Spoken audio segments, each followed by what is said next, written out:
Okay, hello. Hello? We wanted to test 6 motherboards with the major BSDs and Coreboot because Coreboot doesn't work well with some boards. There are some problems, and we would like to talk about them. So. People think that Coreboot may work only with the Linux systems, but we are the fans of BSD systems, so that's why we had to check it. And this computer is not ours. We don't. we run BSD, and it's here. Okay, something about us. As I said before, we are fans of free and open source software and hardware solution, and we want to integrate it with BSD systems. And okay, and when we buy a new device, we check if it's gonna work with a Coreboot, and that's the main criteria for us. Okay. Privately, I'm a sysadmin at the data center. I usually manage Linux systems, some BSD, and I work for the company that provides the IT support for other companies and desktop as a service stuff. And I'm also a maintainer of some FreeBSD pods. Okay. So about Coreboot. For those who don't know, it's a free, completely open alternative to BIOS or UEFI. It can work on x86. It can work on ARM. There were some efforts to port for power. For some motherboards, it can work without any blobs. For example, this X200. It boots faster than BIOS. It initializes memory in parallel. You can also put memtest that you can usually boot with USB. You can put it to the BIOS ROM, BIOS chip. So it's more convenient this way. Okay. So open source is not so easy as it may seem. So there is always something wrong that can happen. And if it can happen, it happens. So some disadvantages of Coreboot. It's mostly the temperature issues. Coreboot doesn't control the fans. And the thermal issues were the most hardcore things we had to manage. Oh, please don't do it. And as I said before, booting systems that are not Linux, it's not so obvious. Yes, usually only Linux is well tested, sometimes even Windows, but BSD, well, it's quite a marginal use case for Coreboot. That may be a problem. I mailed with some developers. They didn't even run any BSD on any board, so that's a problem. Okay, we tested those motherboards. I guess some of them are well known, some may not be well known. We tested this with external GPU because I have a CPU without any integrated GPU. So that was needed. And it was not always successful, and you will know why. Okay, the problems are that mainly FreeBSD doesn't support controlling fans. It's a great issue. Usually the fans either run at 100% or they run at whatever Coreboot has initialized them. Sometimes it's 20%, for example. If you run some very high load, the computer may shut down. It's a really great problem.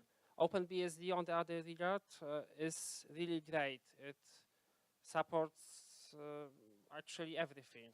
NetBSD is also not bad. It's a little worse than OpenBSD, but also not bad. Interestingly, there was some GSOC work 10 years ago by some student to port the OpenBSD hardware sensor framework to FreeBSD.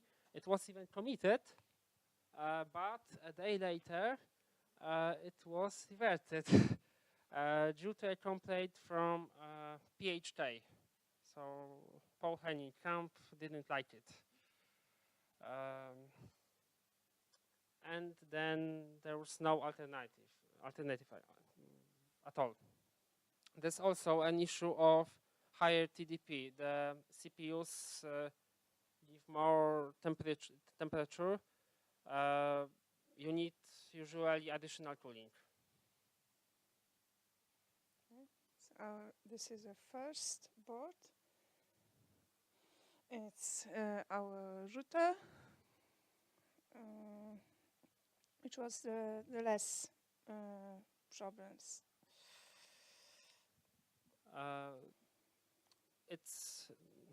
It didn't have any problems because the vendor actually cared about the users. Coreboot is installed out of the box. It actually doesn't have any proprietary UEFI or BIOS. And it just works usually.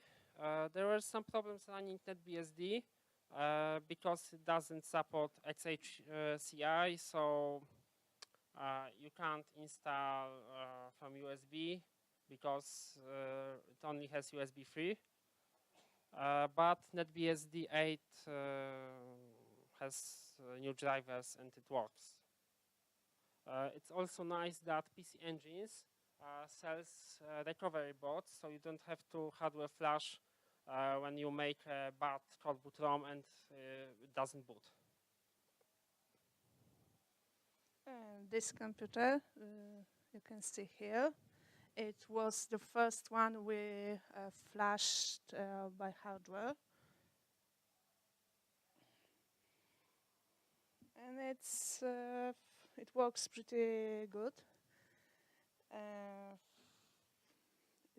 It even works as the main PC at home when one of the desktops was broken. And the only issue with that is that we can't suspend and resume so freely. Well, we can suspend and resume, and it works, but it's hard to say. Some hours after resuming, a random time, it just freezes. I can suspend and resume just fine many times or just one time. It doesn't matter. Then, when doing some work, I can do anything. It just freezes. I can't turn it off with the button. I need to hold it, so I need to do it hard. There's always FSCK problem later. And it, of course, overheats. With BSD. and this is us doing the hardware flashing. I have to say that using the big, no bigger one. I mean the power supply. I strongly recommend to make the small, pretty one power supply 3 volts, and not using the big one from the. Yes, this is 88's power supply actually. Yes, it was big, and it there was some distractions in the signal of the big From the bone. BeagleBone itself. Yes, Right. and the wires must be really short, and those are way too long. We had to shorten them later and isolate them from any distraction from the outside. And the clip is the Pomona, which is much better than the cheap Chinese ones, even if it's more expensive. So Please buy Pomona clips. It will save you some trouble and more work. yes, we will show later how the cheap Chinese clips look and why they are not so good. And if you want to see us doing the flashing, you can watch the videos on YouTube. The movies are on Koci Świata SD channel, and it's about LibreBoot and ThinkPad X200 flashing. There are some funny moments.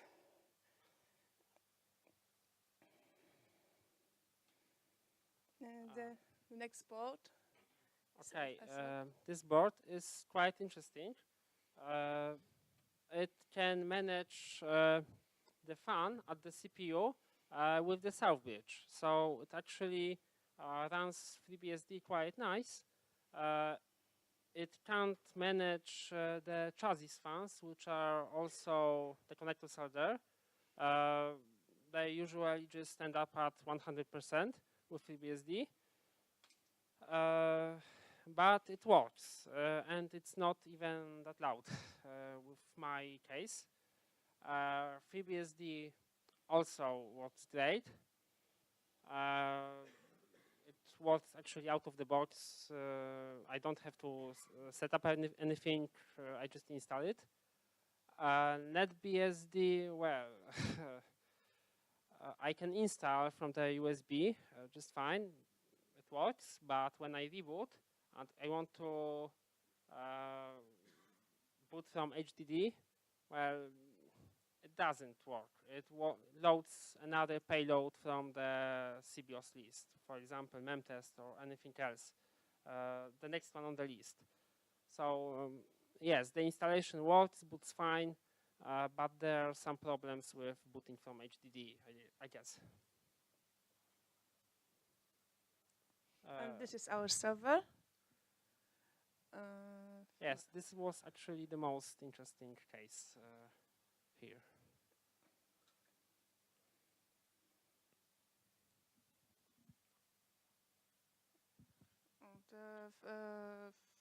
As we said before, the most problematic issue is with the thermal control on the board. And it's a well-known fact, but mostly on the Linux systems. And we noticed that on BSD systems it's even more problematic. And when we installed Coreboot, we couldn't use the server at all because it used to turn off because of overheating. It was overheating. It about 10 to 12, 20 minutes, and the CPUs were really hot. They were about 90 degrees. In Linux, they were about 50 degrees, so that's a difference. And we only had some heaters. No, not heaters, radiator, not heaters. We didn't have any fans. We had fans in the case only. That was a problem. We had to add fans to the CPUs. After that, the temperatures lowered. They are now okay, about 30, 40 degrees. That's nice. But I use FreeBSD on it. Coreboot sets fans to 100%, and it doesn't lower. So I needed another solution to control the fans because they run at constant rate.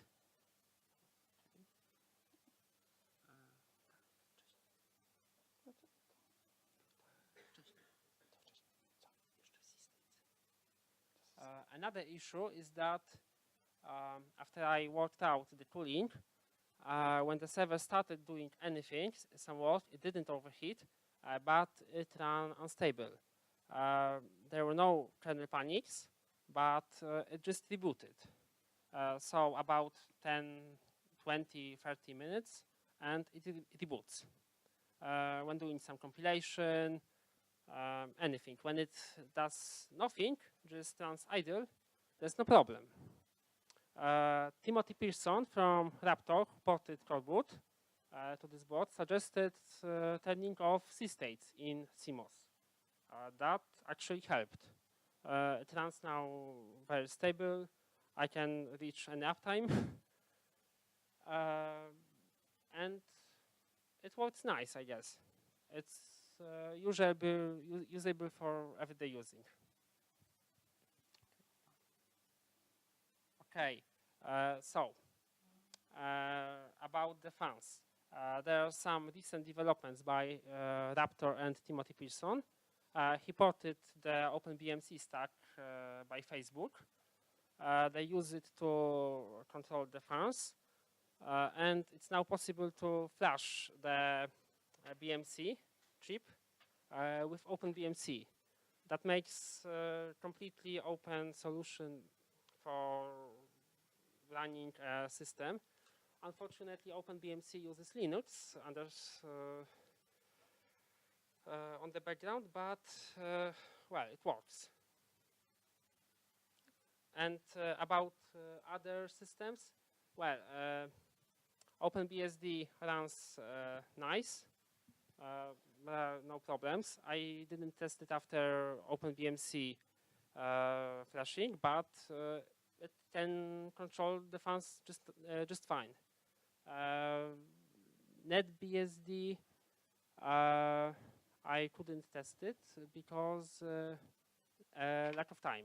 So I actually don't know, but those two work just fine. This is our cooling. At first we tried the cat because cats like to go where is a high temperature, but the cat wasn't enough, and the radiators, even if they are copper, they weren't enough. So we tried to use some active cooling from Dynatron, and I was wondering if the aluminum heaters can work as well as copper ones, but they do. Yeah, those are A8 and A13 models. This one is for 1U, and this one is for for you because there's an HDD backplane just above the CPU.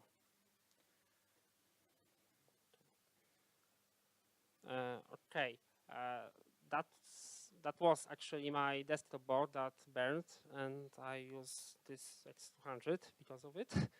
I flashed Coreboot on it. It's quite a nice board, but there are some FreeBSD problems.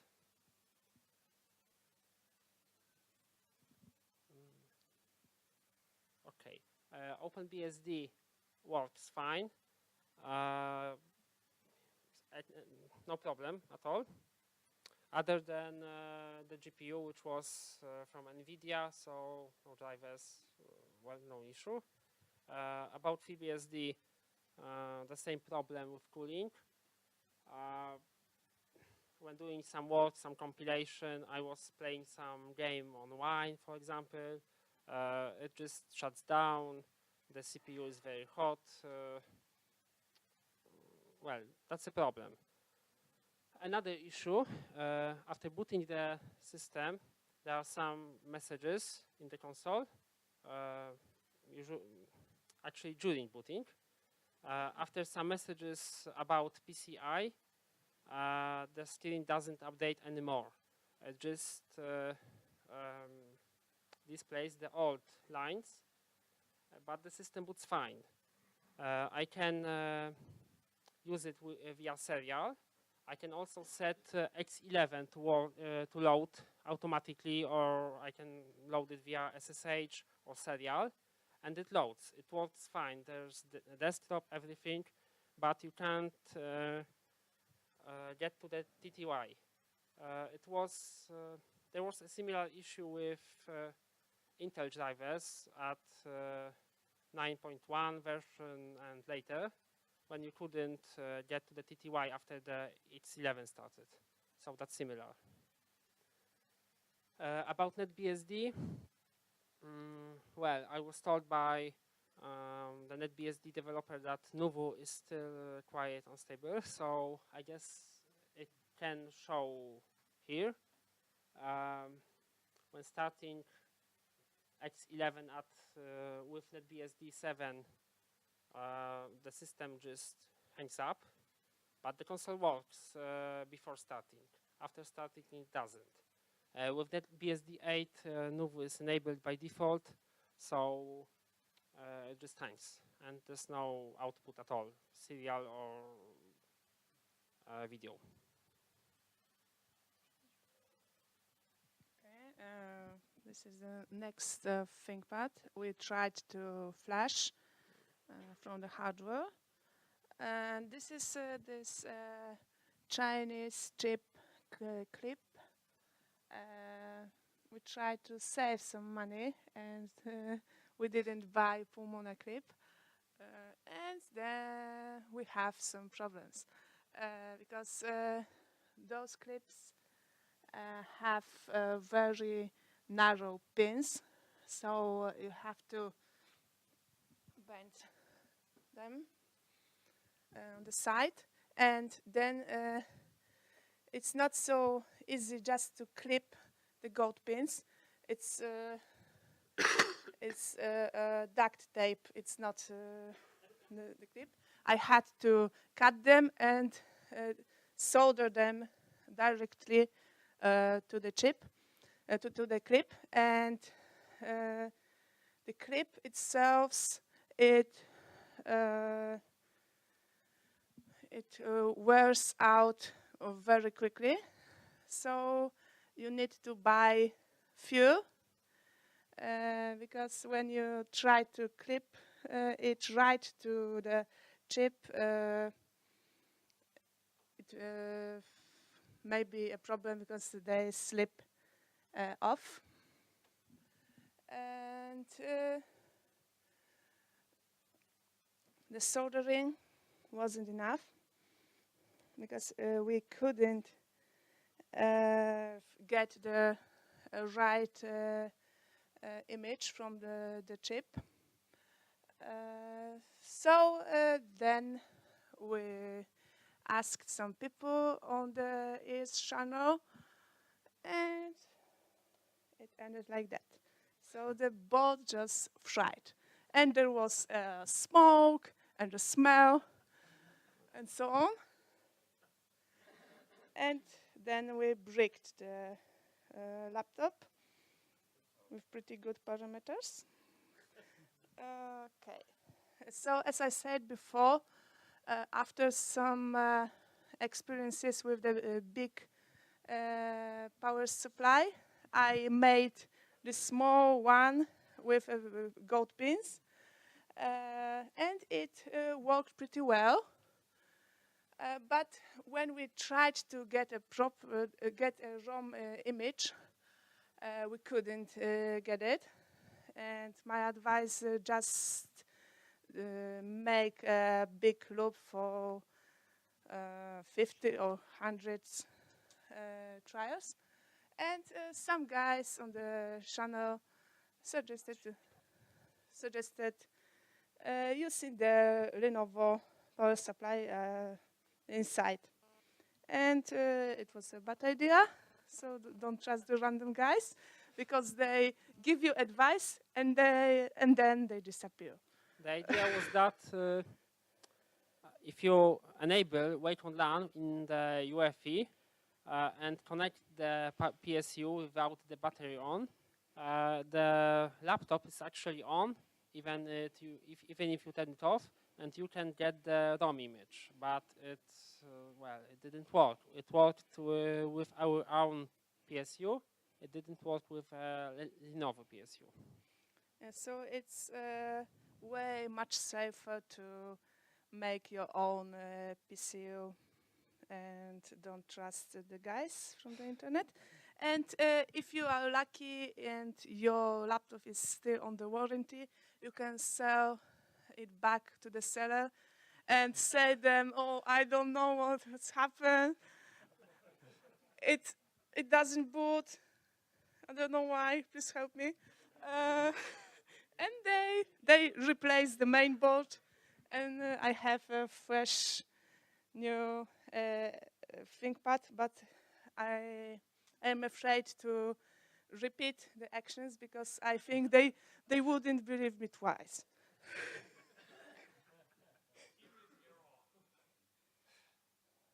And some alternatives to Coreboot, because it's not the only one solution. Yes, there are other completely open solutions, mainly open hardware solutions. There are some Novena boards. They make some really nice development boards. They are based on the ARM, so I guess it could be ported to FreeBSD or other BSDs. There's also 2Ds Omnia, a Czech ARM router with 8 GB flash, so actually any BSD would fit in without any slimming.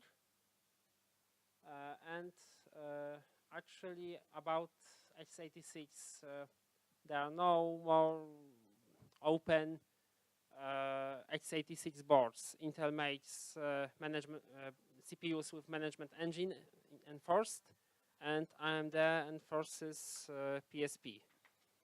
So that's a big problem. There's also a board from the guys who ported Coreboot to the D16 boards, Talos 2. It works with IBM Power 9 CPUs. There are at least two FreeBSD developers buying this board. They want to port FreeBSD on it.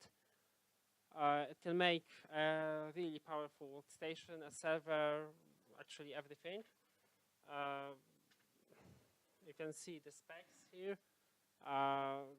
The guys sell it right now, and I guess it's actually the only open solution right now that is modern. It's actually pre-order right now, and it works with Linux. You can port FreeBSD on it. Just inhibits from FreeBSD and some other developer bought those boards. And it's a pretty good example because it's one of those free and open devices that are not outdated, and you can show it to the other people and they won't laugh at you. They have old computer, and you can use it for scientific purposes, for enterprise purposes, and other stuff that needs a big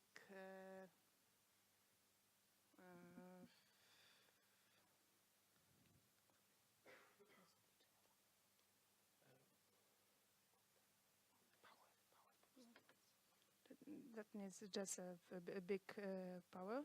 It's a big, powerful workstation. So. Okay. So, any questions? If you have.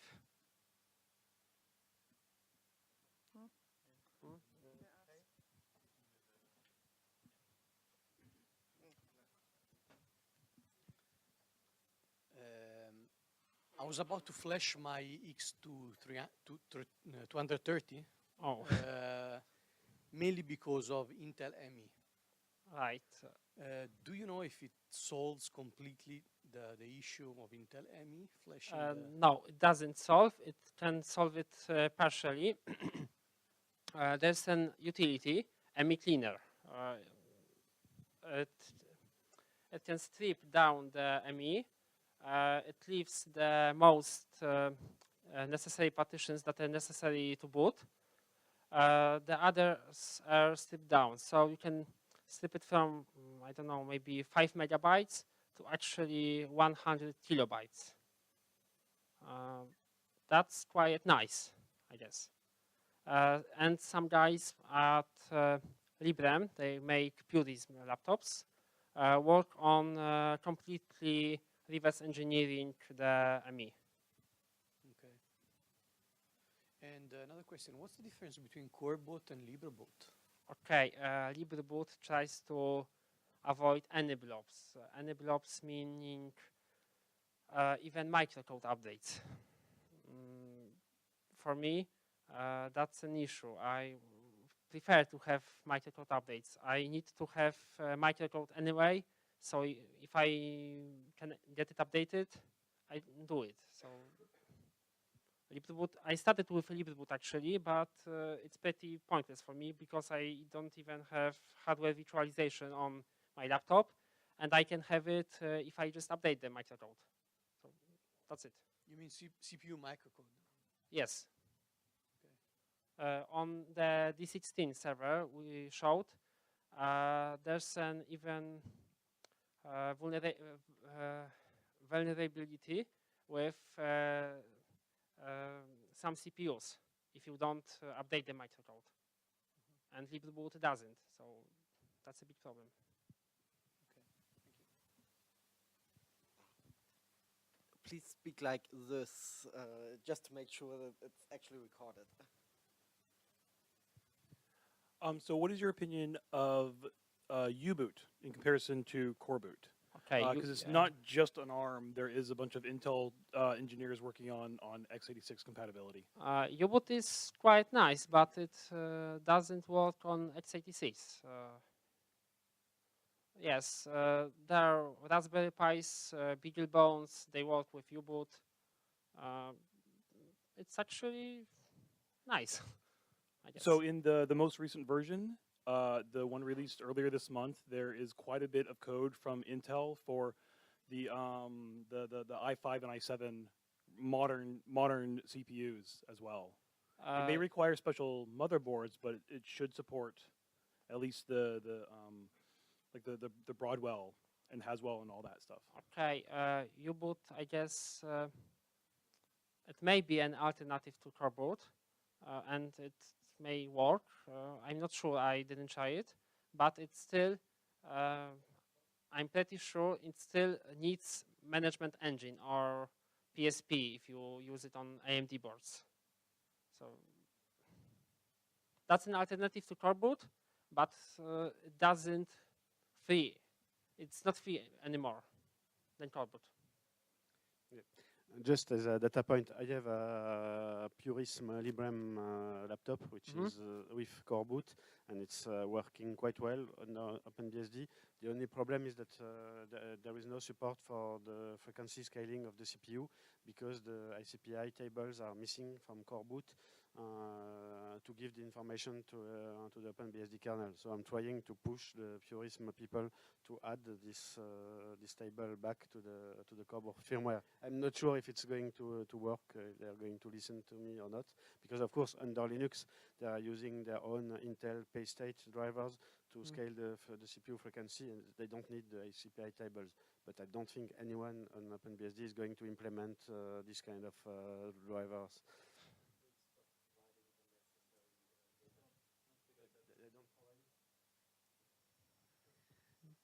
The background for that is that Intel stopped providing the necessary data points for the frequency voltage tables for the CPU quite a long time ago. So Coreboot would have to either reverse engineer them from the existing ROM images or try to figure them out on their own. So it's quite tricky.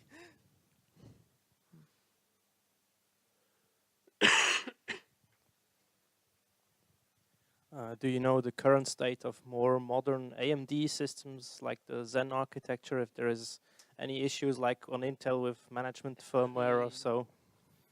Yes, actually there are issues just like with management engine. There's the mentioned PSP blob, which is, I guess, platform security processor. And it just, well, it's another backdoor, just like probably a backdoor, not proven actually, just like management engine. Actually, the last USB boards are from 2013, 2012 with those. This Asus KGPE D16 is quite nice. You can have 192 gigabytes RAM, 32 cores.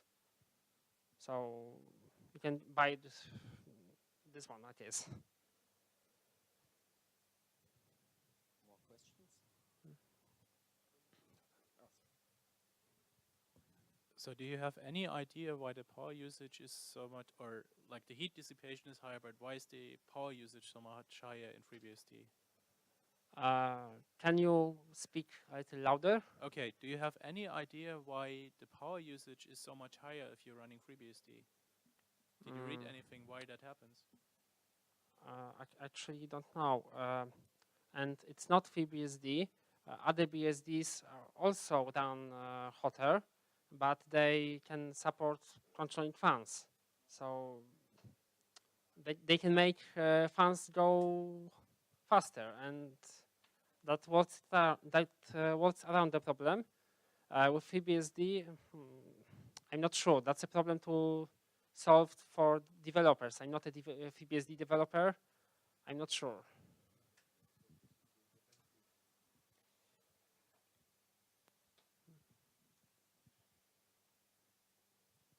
If you depend on your operating system for fan control, what happens if you get a kernel panic? Because at least in FreeBSD, if you have a kernel panic, then one CPU goes into a spin loop and it gets quite hot. Yes, but I didn't have any kernel panics.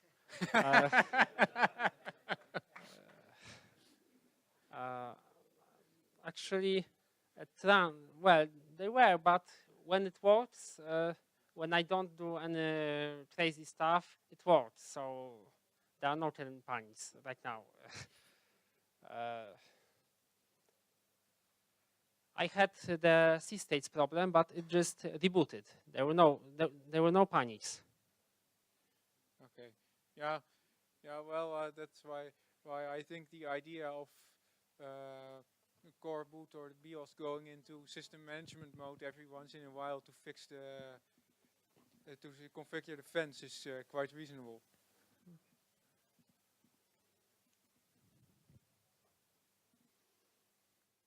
More questions?